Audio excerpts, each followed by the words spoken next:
Hey guys, welcome back to the Fantasy Football Endgame. As always, big welcome to our Endgame community, our loyal viewers. If you're new to our channel, welcome. We're going to go over players from each and every team, division by division, tell you one player we identify as a favorite for fantasy and one player that you might want to stay away from, especially based on ADP. So Chris, let's start out with your team, the Washington football team. We're going to go over the NFC East today. Who do you trust and who might bust? Well, I'll definitely trust wide receiver Terry McLaurin. He's already been like in every week, high-end wide receiver 2, low-end wide receiver 1, and that should not change this year with the addition of Ryan Fitzpatrick, who we know is great for fantasy wide receivers and should be great for Terry McLaurin. I have him just outside the top 12 wide receivers, but it wouldn't surprise me at all if he finished inside the top 10. And then the guy I'm not trusting at all, who I know helped a lot of people win a fantasy championship last year, was J.D. McKissic on the back of 100 plus targets last year from dump off king Alex Smith. That is not going to happen with Ryan Fitzpatrick, especially if Antonio Gibson takes a step forward. So, he's a guy who's still being drafted fairly highly. Everybody remembers what he did for him last year, but I don't think he repeats that this year with Fitzpatrick. Yeah, you got to realize a different quarterback, especially if Fitz stays there all year, it's going to change the dynamic of this offense. And so for that reason, exactly why you said that you don't trust J.D. McKissic, I'm going to give a big endorsement to Antonio Gibson. His stock has kind of been rising already through the preseason, but then some people are kind of backing away because word about the turf toe. Look, that's something you definitely have to monitor through training camp, and we'll see what happens. But he's a full go, and this isn't going to bother him throughout the season. I think he is locked in as a low-end RB1, somebody who might wind up getting undervalued. Believe it or not, he's going late second, maybe early third round of most of the mocks that we do each and every week. A lot of times he falls a little farther than that. This is somebody who absolutely could take on the pass catching role. They said they want to get him more involved as a receiver, and he can do that because that's mainly what he did at Memphis. So I really love Antonio Gibson's value, what he could potentially deliver.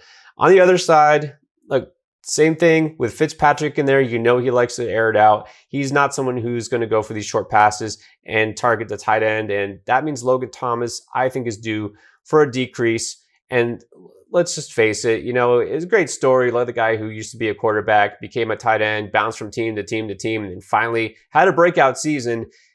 I don't see it happening again, right? This was an outlier. This was a team kind of in disarray on offense. It's a miracle that they made the playoffs, to be honest. A lot of credit for Coach Ron Rivera. But yeah, I just don't see it happening for Logan Thomas again. I can't trust him as a starter. So I'm definitely fading him. All right, now on to your possibly least favorite team. That would be the Dallas Cowboys. Look, a lot to like in this offense, but who do you trust the most in drafts, and who do you think is going to bust? Yeah, definitely a lot of guys to trust, but the one I trust the most is Ezekiel Elliott.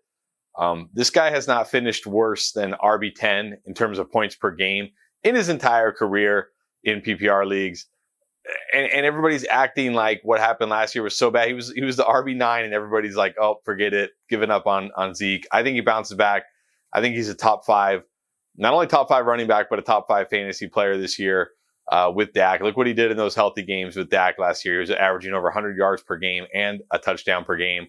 And the guy I'm avoiding on this offense is Michael Gallup. I know there's a lot of people who are still on Michael Gallup. They think he's going to rebound this year, and I don't understand why. Again, look at the games with Dak last year.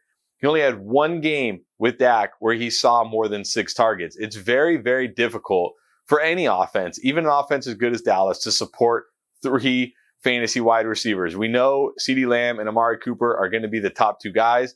That just doesn't leave a lot of room for other pass catchers, and I'm sorry, but people want to believe in Michael Gallup, and I think Michael Gallup's a fine player, but I just think his role in this offense, like I said, with Cooper and with Lamb, it is what it is, and he's going to have a lot of dud games. Might blow up once or twice, but that's about it. So I'm staying away from Michael Gallup. So I agree on the Zeke thing. You have to trust him. Last year was an anomaly in a lot of ways for this team. I don't know why we're just pretending that Zeke is done. I've heard a lot of that exact phrasing, like he's done, right? As if somehow he's washed up, and that's just kind of absurd, honestly. He will be fine. He's being undervalued. There's no reason he should escape the first round, and some people just want to avoid him. I don't get that. There's a lot to love here, so definitely trust Zeke. You and I are definitely going to ride that train throughout the preseason, the draft season, and we'll take him every chance we get in the late first round. There's really not a lot to dislike as long as Dak is there at quarterback. It's hard to dislike any pass catcher. We've seen even the fourth receiver in this offense could be valuable. But let's avoid the tight ends because some people are saying, oh, Blake Jarwin's coming back. I mean, look at what he did, and he could be a nice value. And then some people, oh, look at what Dalton Schultz did. He could. How about just avoid both of them? You don't know who the starting tight end is going to be, and this is not an offense that's going to revolve around that tight end anyways. They have enough other options. Let's just leave that position alone and search somewhere else. All right, let's go to Philly. And I have a feeling I know who you might like, but let's hear it officially from you. Who do you trust? Yeah, it's the quarterback, Jalen Hurts. Talked about him numerous times. That incredible rushing upside, which hopefully by now you're starting to catch on. That's what really matters in your standard 4-point touchdown scoring leagues. That rushing upside is huge. So definitely Jalen Hurts, a guy I trust big time. And a guy I don't trust so much is Miles Sanders. I don't know what it is about Miles Sanders. I think he's a fine player, but for some reason the Eagles just don't seem to want to commit to him. He only had one game with 20 carries last year, only topped 100 rushing yards twice last year. They drafted Kenneth Gainwell. They brought in Jordan Howard again, other veteran running backs. It just doesn't seem like the Eagles trust Miles Sanders to be the guy. I think he's fine as like a mid to low end RB2, but that's not really where you have to draft him. So I'm avoiding Miles Sanders. Yeah, let's go a little backwards here. I definitely think Miles Sanders will be a bust. Agree with you on that because it's pretty clear he's not going to be an every down back. Not that he really was anyways. They've always kind of mixed in guys. You guys a different coaching staff, different philosophy. Yeah, different coaching staff will bring in different guys, and they've already done that. They've drafted one. They brought in through free agency. So the days of Miles Sanders possibly being a guy who gets 20-plus touches a game, done. He's somebody who, yeah, he can rip off an 80-yard run at any time. But if he doesn't have that, then he's probably going to have a bad day fantasy-wise. And in reality, this is somebody that the coaching staff just knows they can't necessarily trust on a daily basis. He improvises too much, doesn't follow the blocking the way he's supposed to. There are a lot of incidents on film where you see he could have made a better play. He's always trying to make that big run. But again, that's going to happen once in a while, but too often it doesn't. And that's going to drive coaching staff crazy, especially this new one. So I would definitely fade him. I would be selling him in Dynasty every chance I got. On the other side, let's say I actually do trust Devontae Smith. I know there's some risk going with a rookie receiver. There's going to be a lot of responsibility on his shoulders, but that's a good thing because of all the rookie receivers coming in to this draft class, and it was a talented class. He's the one that's going to have the most prominent role. Even Jamar Chase, who was ahead of him, and Jalen Waddle, they're going to be the number 2, maybe number 3 option in their offense. We don't know how that's going to go. You can't assume those guys are going to come in and be the wide receiver 1 for their offense. We know that Smith will, and we know Jalen Hurts can sling it deep.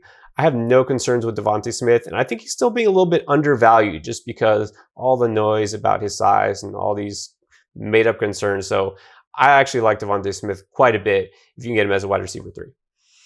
All right, and let's finish with the Giants. Chris, who you got? Who you like the best, and who are you avoiding? Well, I love Saquon this year. I think he's being slept on as much as a top 3 fantasy player can be slept on. Coming off that injury where we only saw him play, a game and a half last year, whatever it was.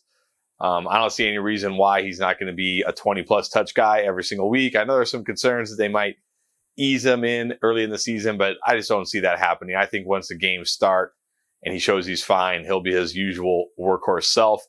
And the guy I'm avoiding is their new wide receiver, Kenny Golladay. I don't understand the Kenny Golladay love. I mean, I think he's a nice player, but this is a guy who's only had at most 70 receptions in a season.